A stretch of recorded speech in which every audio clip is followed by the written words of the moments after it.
Mr. Chairman, you are now live. Thank you. I'd like to welcome everybody to the August 12th meeting of the Gig Harbor Fire and Medic 1 Commissioners for Pierce County District 5. Please rise for the Pledge of Allegiance. I pledge allegiance to the flag of the United States of America and to the republic for which it stands, one nation, under God, indivisible, with liberty and justice for all. Thank you. Approval of agenda.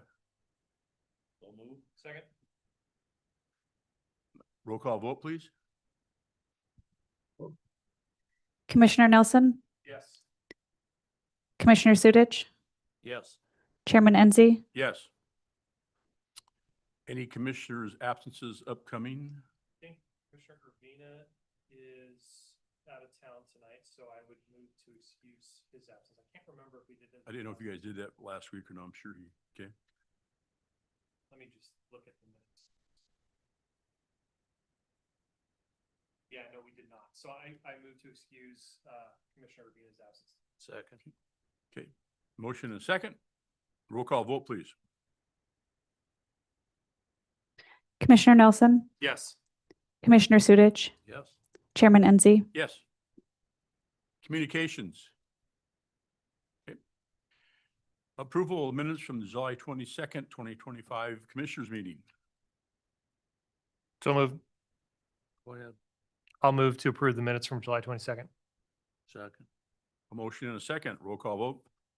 Commissioner Nelson, Yes. Commissioner Sudich, Yes. Chairman Enzi, Yes.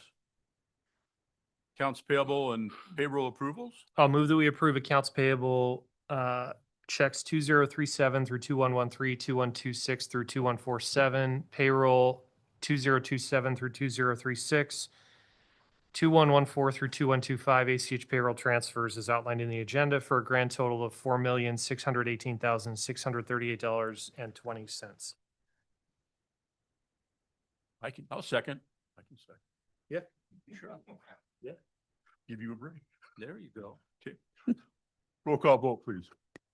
Commissioner Nelson, Yes. Commissioner Sudich, Yes. Chairman Enzi, Yes. I had email from President Jake today, and they had no business. They have no business to bring before us for the local chiefs reports. Commissioners, one thing, we went real fast over the agenda and we were going to add an agenda item, but to not complicate it, I could just put it in chief's report because there's no action anyway, if that's all right with you. That's fine. All right. Commissioner or Chief Langlow is going first.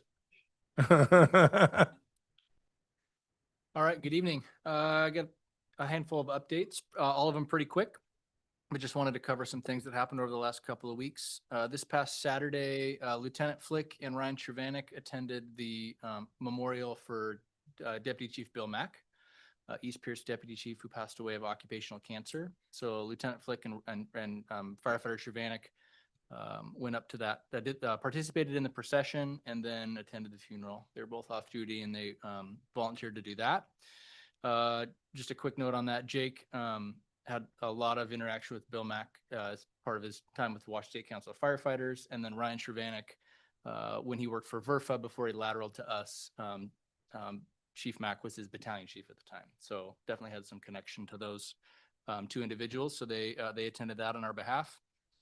We did have a graduation last Friday for our entry-level firefighters. They finished their time at Tacoma Fire and then our Operations Academy, and now they're out getting onto the shifts this week. The first one is actually today. Belle Briscoe, I saw her just a couple hours ago. She's on A shift working her first shift. And then the rest of the other two, Sadie Lucero and Tyler Bruce will be coming to shift later this week whenever the rotation happens. We do have, laterals are scheduled to start on June 8th. Going through the process well with pre-employment screening. We're scheduled to have those 7 all start, not I said June 8th, excuse me. All 7 will start on September 8th. And we are just working with the Permission to Start Dreaming Foundation. They have their annual Race for a Soldier 10K in Gig Harbor on September 7th this year. The last several years, we've entered into a contract for service for a medic unit standby. And so they've reached out to us again. So we've sent them a contract for service for that. And we'll be entering into that. This year's their 15th anniversary of that race. And then we did have a structure fire since your last meeting. We had a structure fire in the Rosedale area, not too far from the Rosedale Market, about 12 days ago.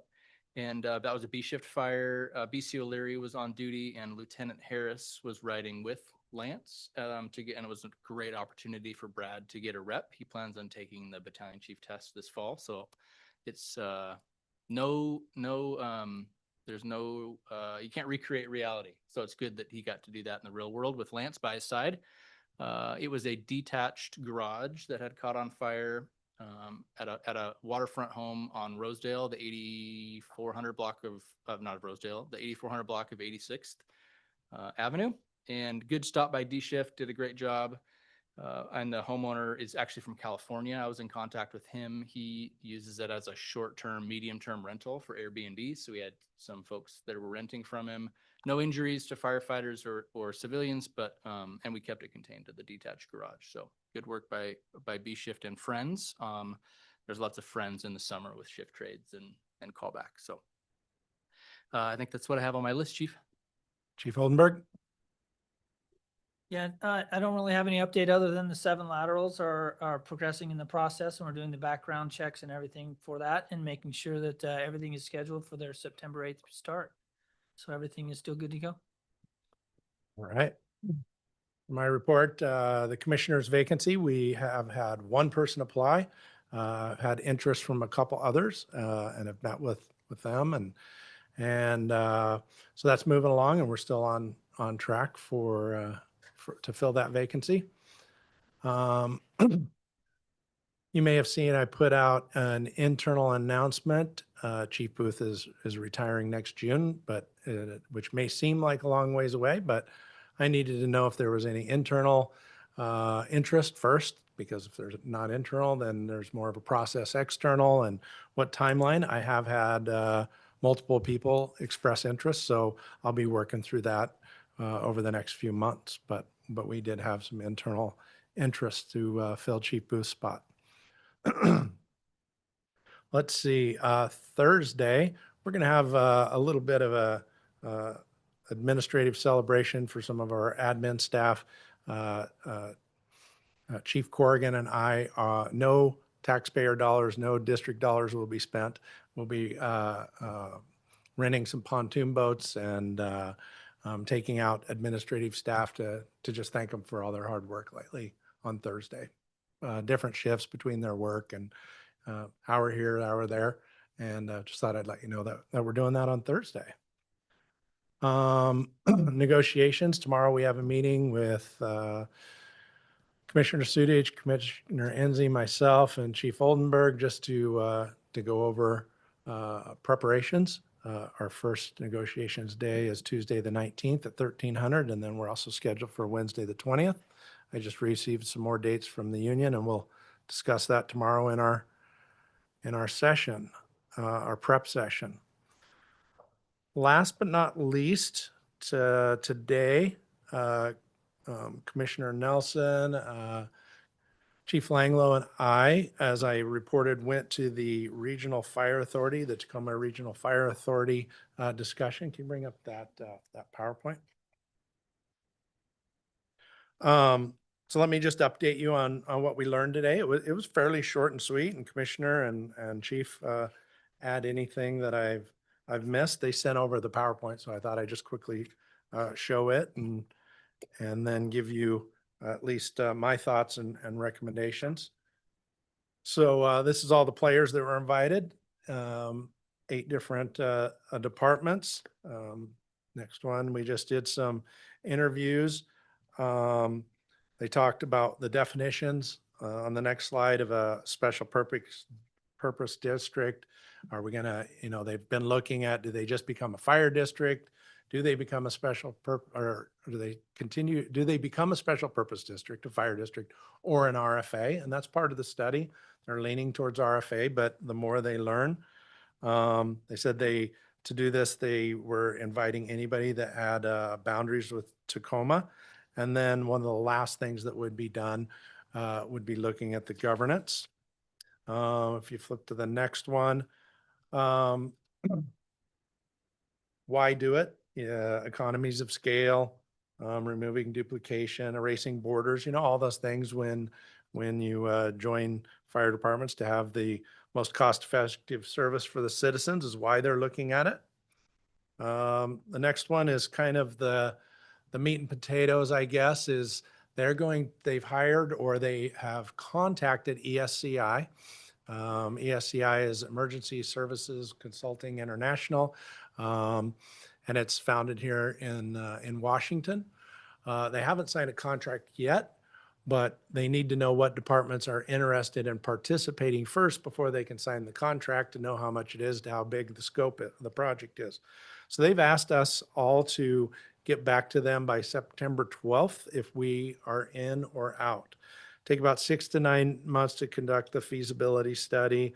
All of this is just planning, right? It could go through starts and stops and take years and years, or this would be a very quick timeline.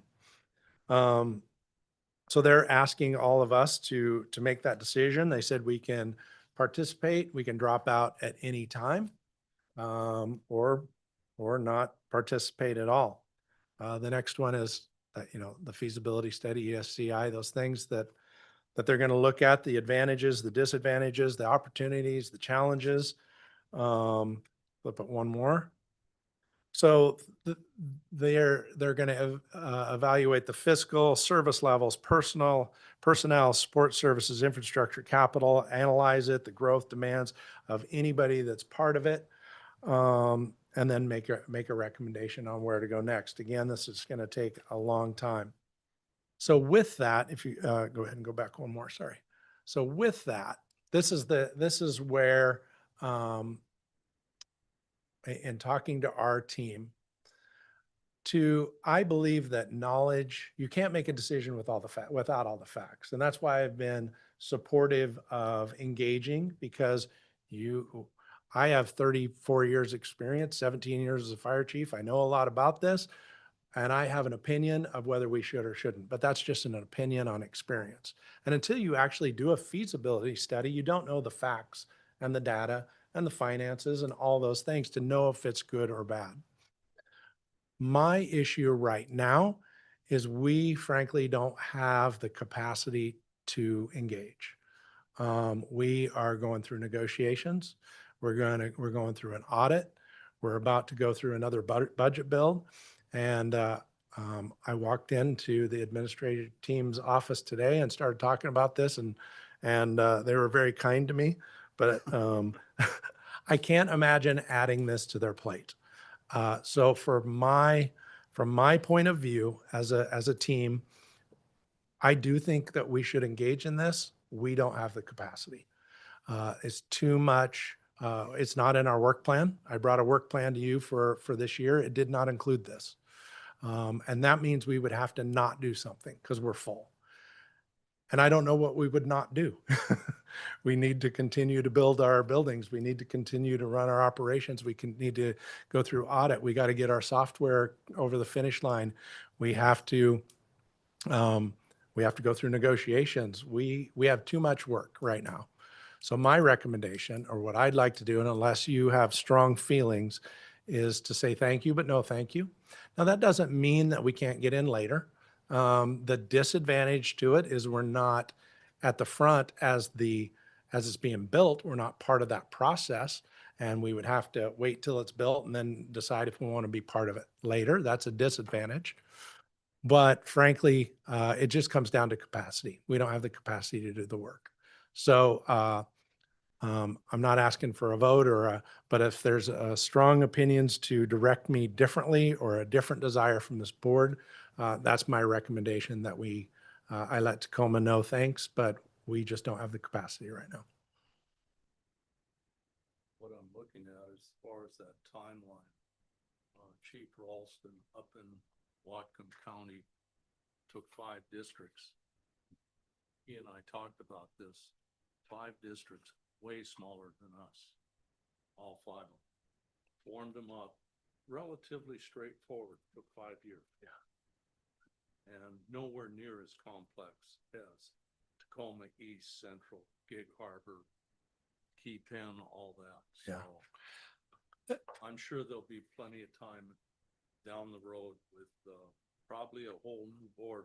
That Yeah, the chief even said, this is gonna take over 7 years. She goes, I'm not even gonna be here when, so we all know that.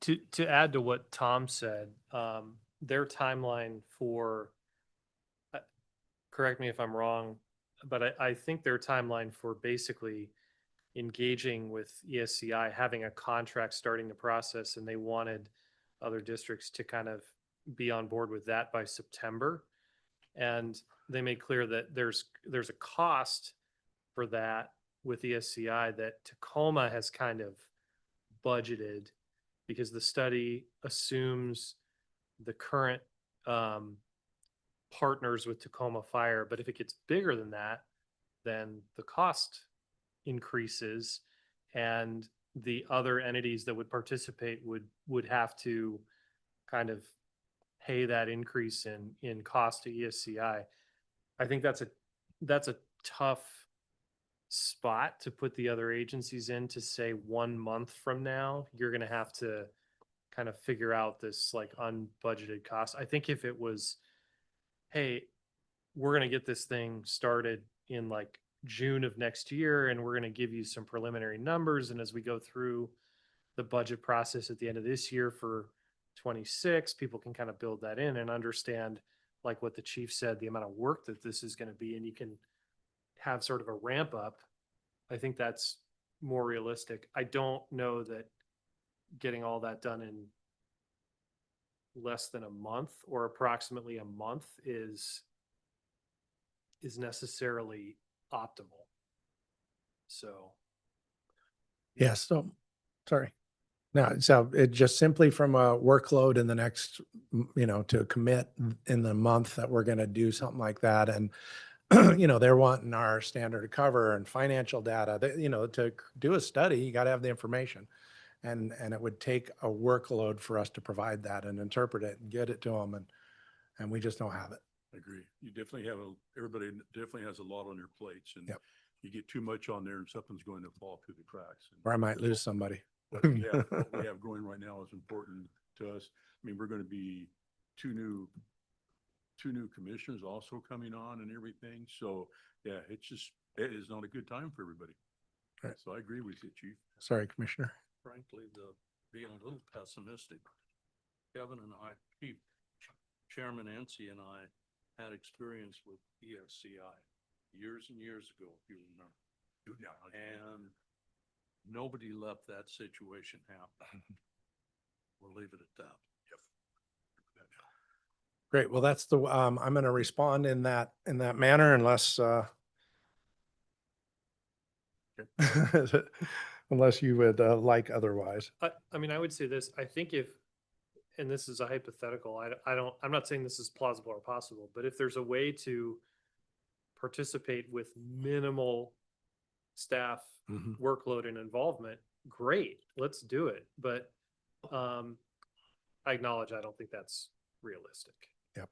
So. Yeah. And again, I want to reiterate, I believe in getting facts and data and participating and making the decision with it all. This is truly a capacity issue, and that's it. And Chief, I think that's consistent also with when we've had past inquiries to you from neighboring departments about, hey, can we, perhaps contract or that sort of thing.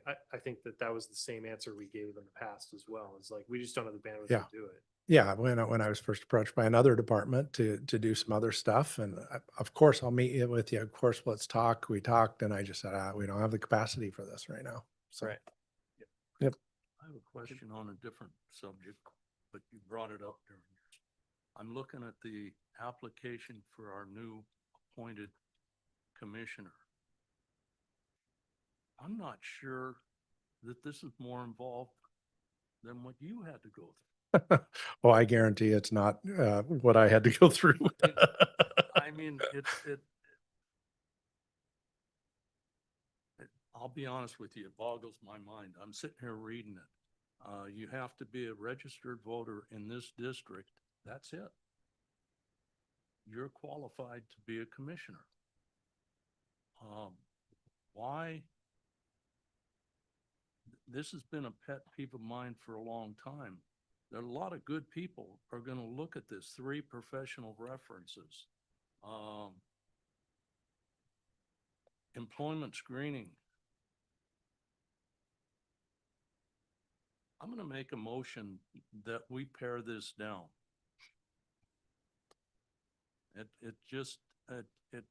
I don't want to see people walk away that could be very good commissioners and they just read this document and say, this is not worth the hassle.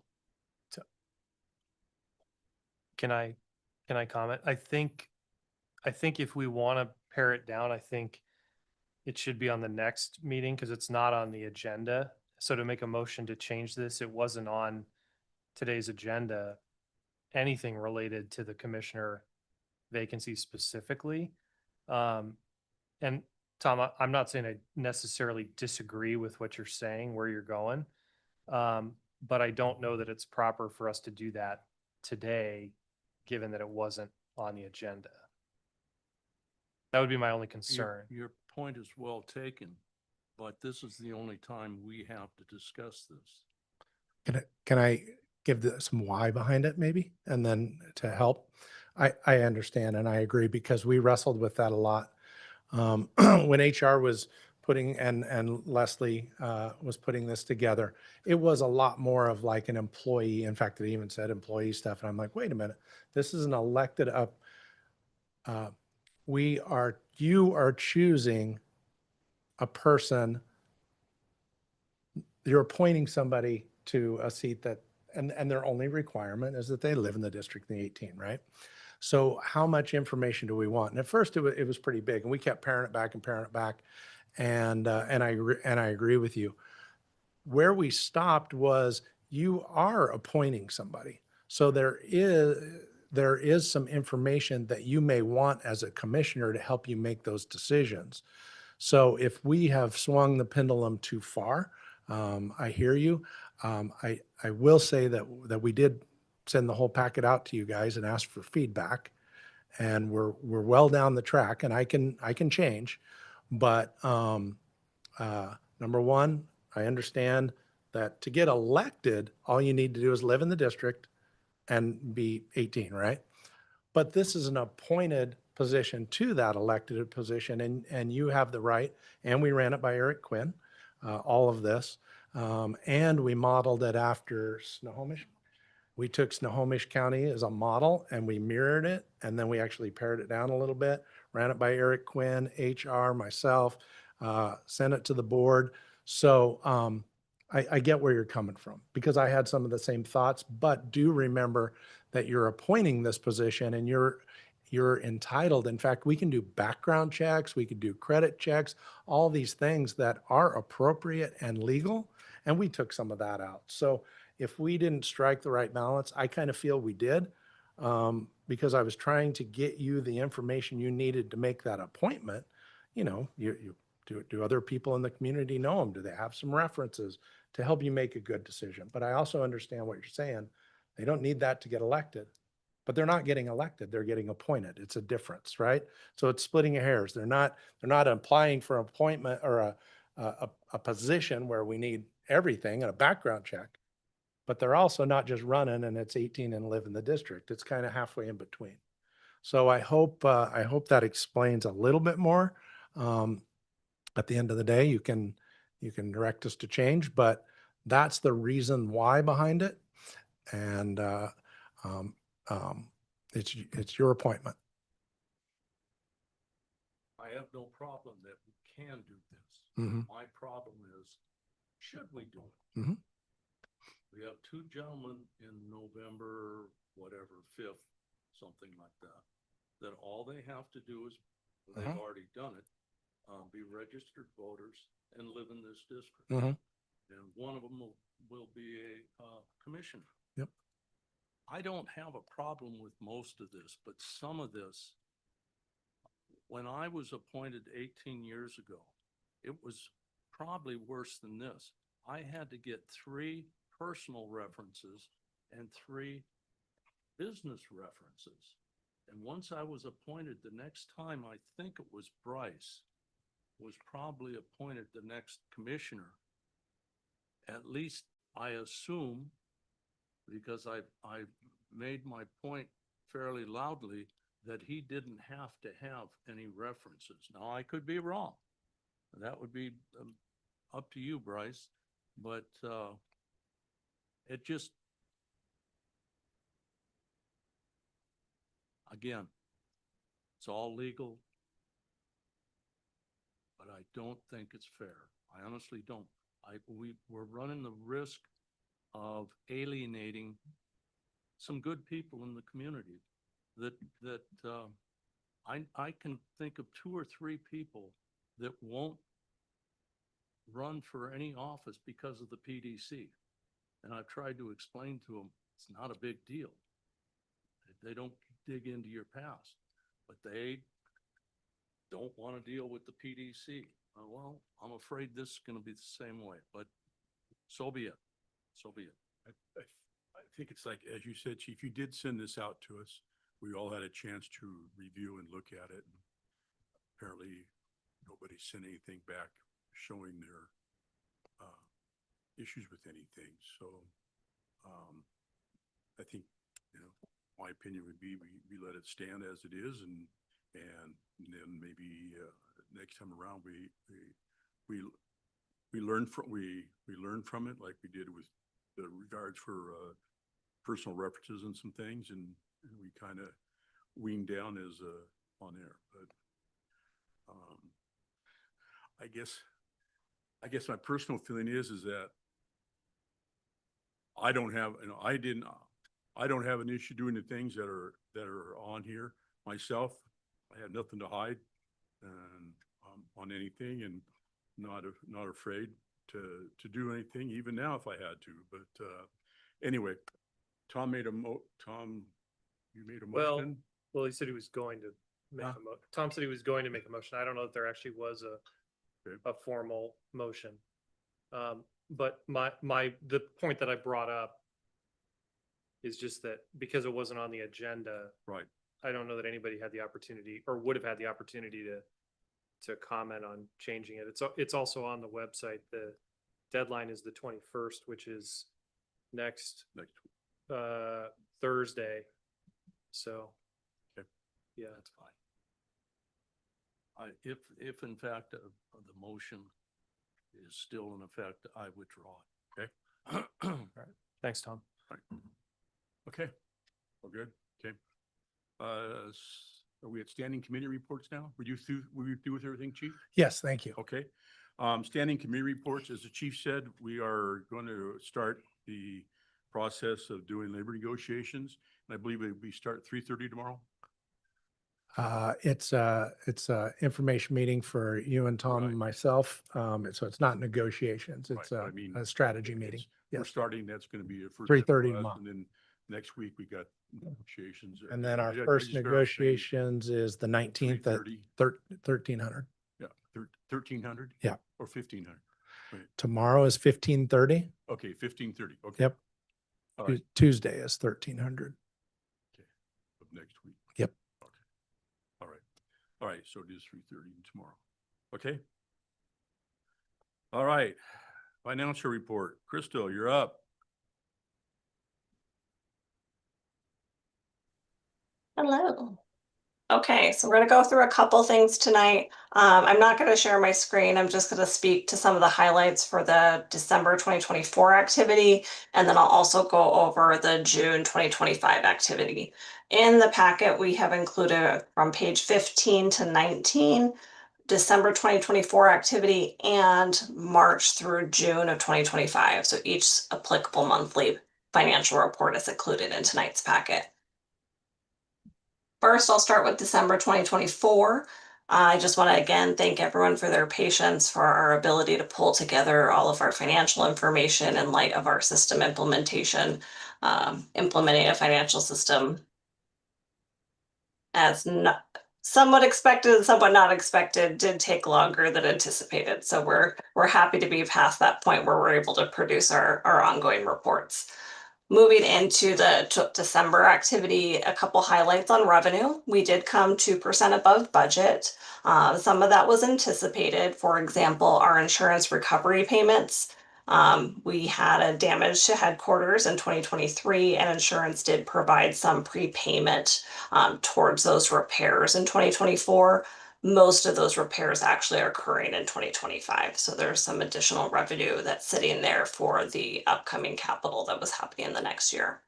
The particular item that wasn't anticipated from a budget perspective, our EMS transports revenue came in a little higher than budget. There were two things that happened that we did not anticipate from a budget perspective. One, we had some one-time federal legislation that continued having some additional revenue and supplements to the Medicare reimbursement. And the other one was some state legislation that postponed the balance billing legislation to be effective in 2025. So those two things are the highlights from revenue in terms of what was above budget. Moving into our expenditures, we were 4% under budget. Some of that was anticipated. We did have $1 million worth of anticipated transfers that did occur in the following year. So it is sitting and showing as incomplete transfers. Those did occur just in the upcoming year. The other item that wasn't anticipated until the end of the year, we had apparatus that we did order and anticipate in 2024 that we budgeted that did not arrive in 2024. That was a medic unit and a Type 3 engine that were ordered in prior years.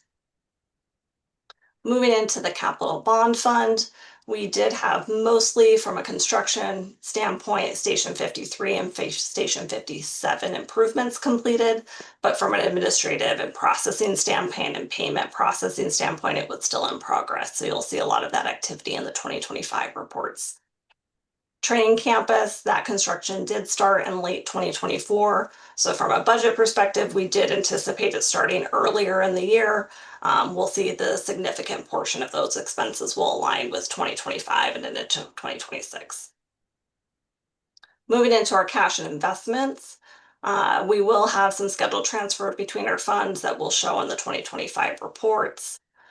Investment earnings did remain strong during all of 2024. It still remained at over 4% through all of 2024. We are continuing to spend down our capital bond proceeds with alignment with our capital plan. And then those are the big things. And then debt, continuing with our debt payments, the Go Bond Fund has a low balance, which is anticipated. We budget and initiate property tax collections for the exact amount that we need for each annual year. So before I move into the 2025 activity, does anyone have questions as we roll out December 2024's report?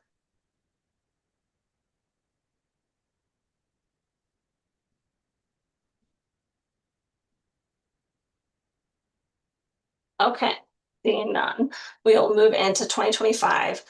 June 2025 activity is on page 19 of the packet. 2025, for the most part, looks pretty typical. Revenues at 55%. This is typical and anticipated for this time of year. One area that I'm noticing that we're a little high on is we are continuing to see reimbursements for prior year activities. For example, wildland reimbursements. So there were a series of other state mobilizations and federal deployments that did have a lagging reimbursement schedule. So we're starting to actually see those revenue reimbursements come in. Expenditures, personnel and benefits are typical. It's at 48% for the middle of the year. The one that you'll probably notice, capital spend is at 23%. This is still anticipated for a couple of reasons. We are still anticipating the arrival of our Type 3 engines. So that is the bulk of the capital spend, a water tender, and continuation of our smaller capital projects. Moving into the bond fund, Station 53 and 57, you'll notice that most of our administrative processes and payments are complete. So that is the last of the payments for 53 and 57. And then we have some expenditures moving into the first and second quarter for Station 50. That was the HVAC project at our headquarters, nearing completion in that second quarter of this year. We do have a couple administrative processes and payments with that contractor expected in the next month or two. Okay, cash and investments. We do have some planned transfers between funds that we'll process in the next quarter, and then our next debt payment will be due from the Go Bond Fund for both our local loan program and for the bond issuance in December. So those are the highlights for 2025 through our June activity. Does anyone have questions about the current year activity? Yeah, question here on, I see that the charges for service, which I'm going to assume is primarily ambulance, medical aid service. Yes, and fire protection services. So all of our contracts For all of our around contracts. and our wild and mobilization reimbursements as well. The biggest part of that's probably ambulance, right?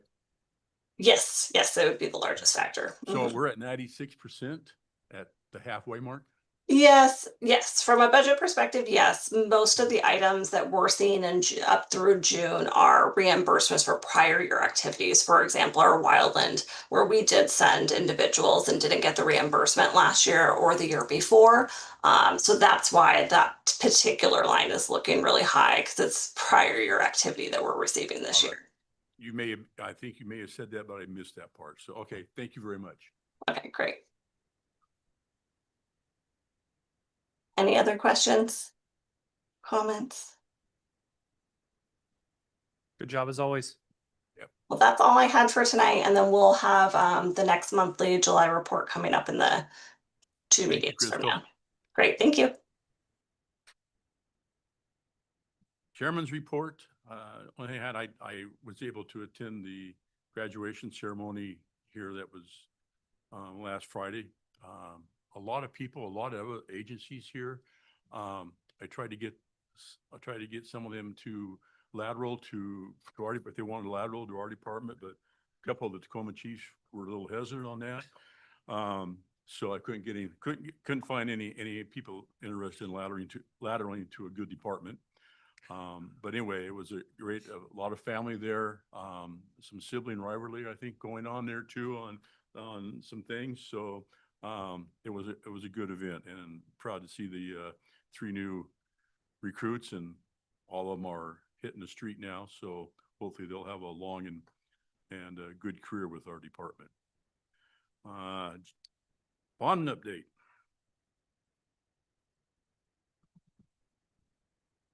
All right, bond update. Station 5357, we, as Crystal said earlier, we're pretty much moved through that.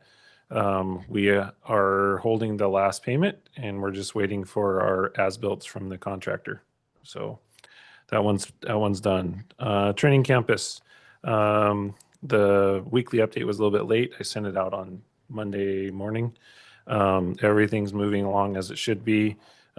If you haven't driven through the back parking lot at 58, you'll get a good view of the tower now. It will be vertical here, higher than you think it ever would be very soon. So the biggest thing moving forward for the tower is they're prepped and ready to do the second floor pour on next Monday or Tuesday, depending on weather. And then the walls and things will start going up on floor 2. Sport building, the biggest thing happening right now is the overhangs for the roof are in place. In the next week, you will see insulation arriving that fill all those holes, then sheet it again, and then the roof goes on. So big movements there. Floor 1 is done. For the most part, all the trades are on floor 2 doing their work up there. Around the site of the training campus, the 2 ponds to the rear of the property are almost done. Auto extrication pad expansion over by the cul-de-sac at the vent prop has been poured and looks great. They're now working on the extension of the auto extrication pad that goes across the middle of the drill ground. So lots of noise in the last couple of days because they're actually pulling up big chunks of concrete and dropping them in the back of the dump truck, and it's quite loud. And then happy to report that we have started the cleanup of the drill ground as well.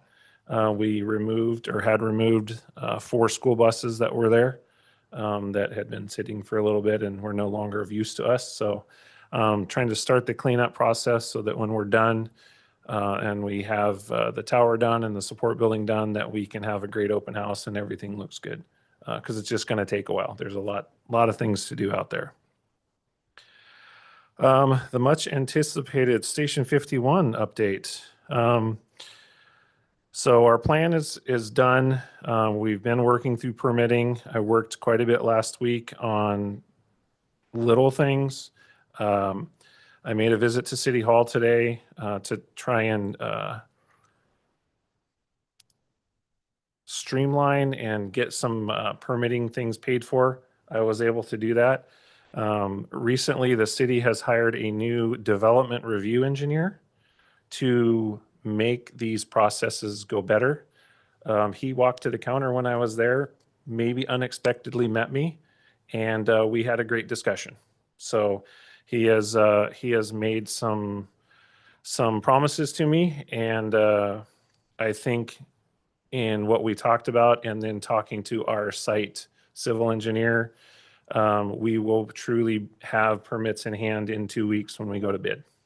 I feel good about that. I was not feeling that way this morning, so I feel better about it. Along with that, there was some questions earlier. Kind of the minor site change review was EV. Chief Doan reported for me because I was deployed, researched those. We have reached out to 4 different EV charger providers, and numbers are looking really good.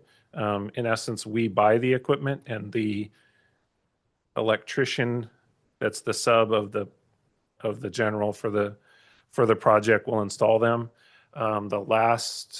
The quote that I got the other day for the 5 charging stations, and mind you, this is just the equipment, was just under $13,000 for the 5. So better than we expected.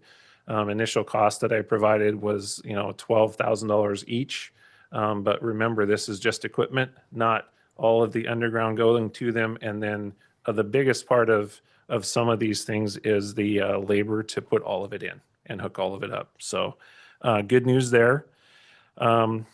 We have kind of talked about the bid plan. So we go out to bid August 25th, roughly. We have a site visit for the contractor September 4th. Bids are due September 30th by 2:00. That does happen to be a commissioners meeting day. And then basically, at least the plan right now, we will come to you October 14th for with a recommendation to award the bid. If we can do it sooner, we'll work on that, but that's kind of the layout right now. If the low bidder is a known quantity like we did before, I potentially may ask for a special meeting with the sole purpose of approving the award of the contract so that I can bump it up a little bit. But we'll see who bids it and who the low bid is. Along with all of those things, myself, logistics, and operations met, and we have worked out a move-out plan for people, things, and apparatus. That covers most of what's there. Starting September 8th, we will start, and we don't know which units first, but we will start moving units out to where they're going to be for the term of Station 51's deconstruction and reconstruction, for a better term. So that process has started, and things have already started being moved out. So I just wanted to be well ahead of the game so that when we did award the contract, there was nothing else holding us back, and the building is empty. So we can move forward and get this thing going. That is all I have. Any questions? Awesome. Thank you. You, JJ. Old business, does not appear to be any. New business, presentation of resolution 2025-02, approving revisions to the Board of Commissioners Policies 1000 series. Thank you, commissioners. We had a subcommittee of Commissioner Nelson and Commissioner Wilsey to go over these. They have sent their approval to the changes. Where most of this started was when I was reading through them. The very first 1000.4 said that we would be meeting on Mondays. So our own board commissioner policy says that this meeting will happen on Monday. So we obviously needed to update it. I will say that the entire 1000 series is very good, and you've done a very good job of it. We did a lot of just small edits, things that obviously changing the day and time to Tuesday at 5 rather than Monday at 3. We also added in the hybrid format as an option for you as a board. Most of it is cleanup. There was a little bit on email, and that was cleaned up. Let me go through. There was a significant change on travel. The travel, when I get to it, we just made it mirror what our current policy is for employees. So there was a lot of outdated information on how to travel and how to do that. We put in executive rather than administrative assistant. So I can go into it more deeply if you'd like and answer questions. I did change the committees to reflect our actual committees because we had a risk management and our current committee is risk management and insurance. We had a strategic plan, a strategic leadership and plan and legal issues, and we did not have a fleet and facilities. So what I did was just mirrored what your actual committees are and put fleet and facilities in there. So we had to, I also took out the standing committee names. They had names from quite a while ago. Commissioner Casebolt and Stevens. So we probably shouldn't put that in the bylaws. That'll just happen when the chairman appoints them. That's the gist of it. I can go into any more specifics if you like. I had Leslie send you out the red line version so you could also see that to compare, because sometimes it's hard when you just see the end product. So I can stop there or continue to answer any detailed questions that you'd like. Would it be possible? I just got this yesterday, and the red line version, for whatever reason, was kind of garbled, so I couldn't figure out the red line version. Would it be possible to, I mean, this is not some dire issue as far as we need to do it right away anyway. I'd like to table this till the next meeting. And if that's possible, because we're with this, we're running on top of another 6 years ago, 2019, we passed a resolution where, and this was Brian Snur's. I got literally the verbatim from Brian Snur that among other things, we didn't need a second. Any board member could make a resolution or a motion and it's voted on without a second. So I personally think that should stand. But I'm not going to die on this hill, but I would like to see it tabled until the next meeting so I have a chance to read it. What on your red line version, if you could send it to me again, because what I got wasn't. I'm okay with this being a first read. I agree. I don't think it's like ultra time sensitive that we approve it today. I do think it obviously needs to be approved based on what Chief Doan said. I mean, we got commissioners that are now commissioners in other districts in the county that are listed in our policies. My suggestion would be, I think what you're probably looking for is if you download it into the Word app on the iPad, it is more legible in terms of the track changes and red lines and all that stuff. Tom, so printed copy too. yeah. I mean, I think if we approve it at the next meeting, that's probably fine. That's not going to cause any major issues between now and the 26th, I assume, right? Nope. Okay. Just, you might have to have the meeting on Monday instead of. The only thing I would suggest, we're going to have to decide what resolution because with this one, it's gonna do away with our 2019 resolution.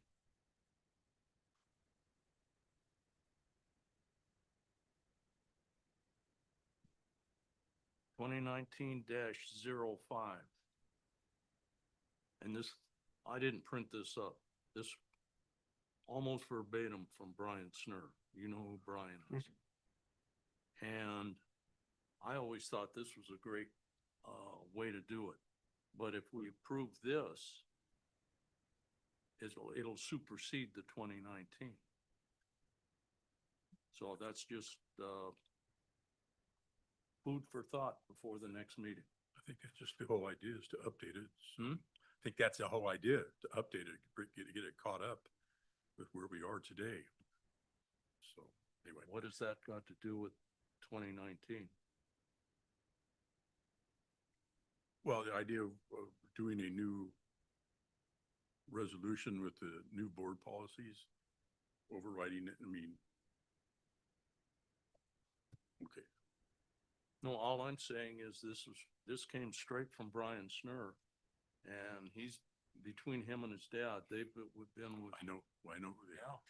So, So is, okay, so we're gonna table this until next meeting, Sure.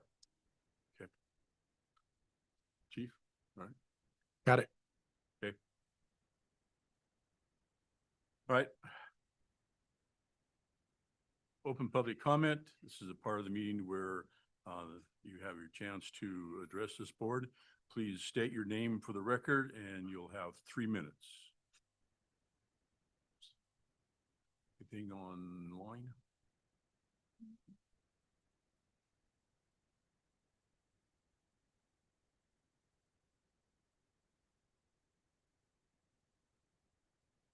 Nothing online. Nothing I don't, online. that I see yet. All right. Go to the order. Okay. Special interest in upcoming events. Have anything upcoming here? No other business come before this board.